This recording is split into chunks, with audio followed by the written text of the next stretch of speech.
Saludos, apreciados amigos y hermanos que nos sintonizan a través de estos medios. Les habla su amigo y pastor Javier Zorrilla. El tema de hoy es titulado Pecado, Sacrificio y Aceptación. Hebreos capítulo 9, versículo 22. En descripción del proceso de sacrificios de animales en el santuario, se destaca que el pecador luego ataba las patas delanteras del animal y colocando un nudo corredizo alrededor de las patas traseras, juntaba las cuatro. Así, asegurada la criatura, caía de costado y su cara se volvía hacia el lugar santísimo. El adorador luego ponía ambas manos sobre su cabeza para señalar la transferencia de los pecados a su representante. El verbo lo describe apoyando todo su peso sobre la criatura. Con las manos que presionaban su culpa sobre la cabeza de la víctima, cuya cara apuntaba hacia el lugar santísimo, el penitente confesaba en silencio sus pecados a Dios y prometía enmendar la antigua oración hebrea que concluía con las palabras: vuelvo arrepentido y esto sea para mí expiación. Literalmente significaba o decía: esto sea para mí una cobertura. El pecador entonces agarraba el cuchillo y degollaba deliberadamente a la víctima, según Levítico capítulo 1, versículos 5 hasta el 11. Con este acto personal, reconocía que su pecado era la causa de la muerte de su sustituto.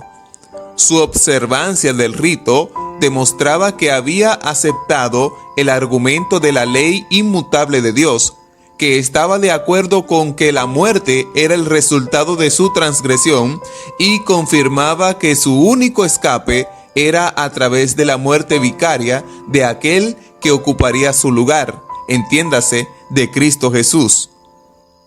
Ahora, presten atención a estos conceptos que vamos a expresar en este momento.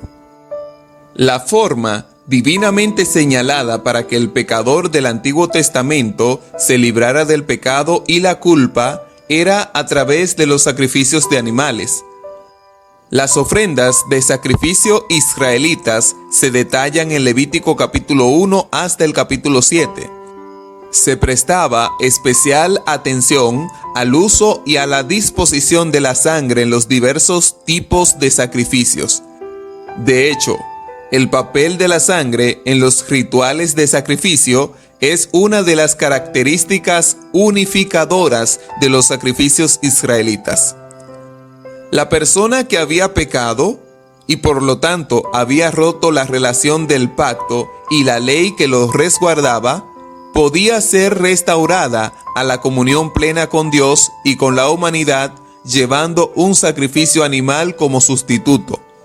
Los sacrificios con sus ritos eran los medios designados por Dios para lograr la purificación del pecado y la culpa.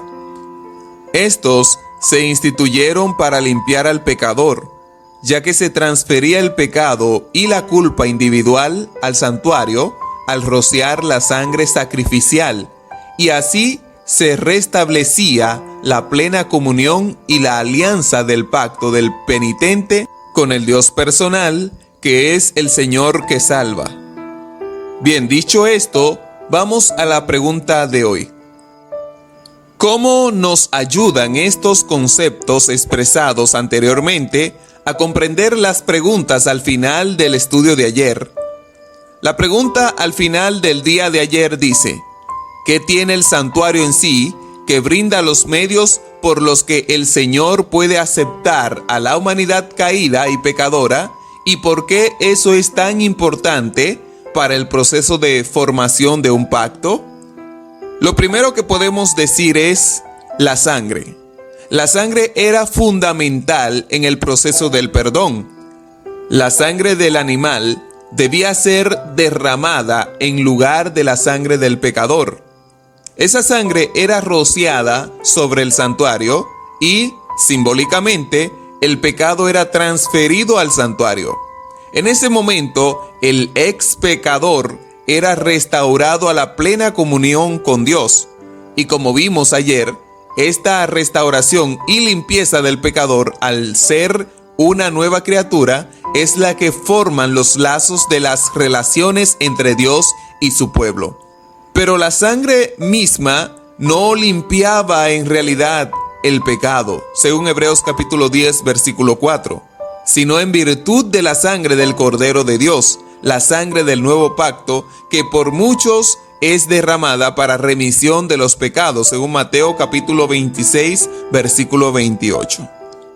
Este proceso era bastante fundamental porque sin derramamiento de sangre no hay remisión de pecado. Todo apuntaba hacia el Cordero de Dios, hacia Cristo Jesús.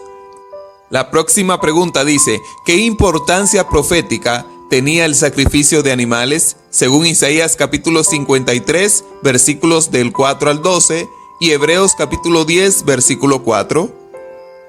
Estos sacrificios, como ya mencionamos, apuntaban o tipificaban el sacrificio de Jesús en la cruz del Calvario en nuestro lugar.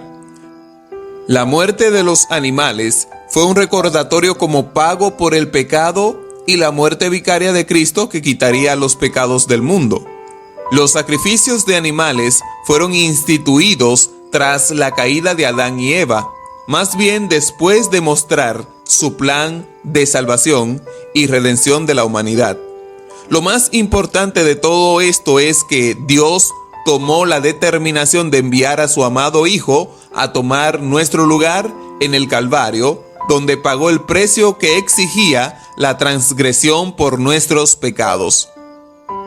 Amigo querido, tú fuiste comprado por precio de sangre, la sangre de Jesús. Tú le perteneces a Él por creación y por redención. Sería bueno que tú tomaras la determinación de venir a los pies de tu Salvador y Creador. Hoy puede ser ese día en que tú vuelvas a realizar ese pacto con el Señor. Y si has pecado, te invitamos a que vengas hoy a los pies del Maestro, a los pies de Cristo Jesús, quien perdonará tus pecados. Amigos queridos, eso es todo por este día. Fijemos la mirada en Jesús, el autor y consumador de la fe, quien por el gozo que le esperaba, sufrió la cruz y menospreció el oprobio, y se sentó a la derecha del trono de Dios. Hebreos capítulo 12, versículo 2. Sea el Dios Todopoderoso siempre, en tu vida, hogar y familia, trayendo paz y bendiciones. Dios te bendiga. Será hasta la próxima. Estuvo con ustedes el pastor Javier Zorrilla. No olvides compartir y suscribirte para más contenido.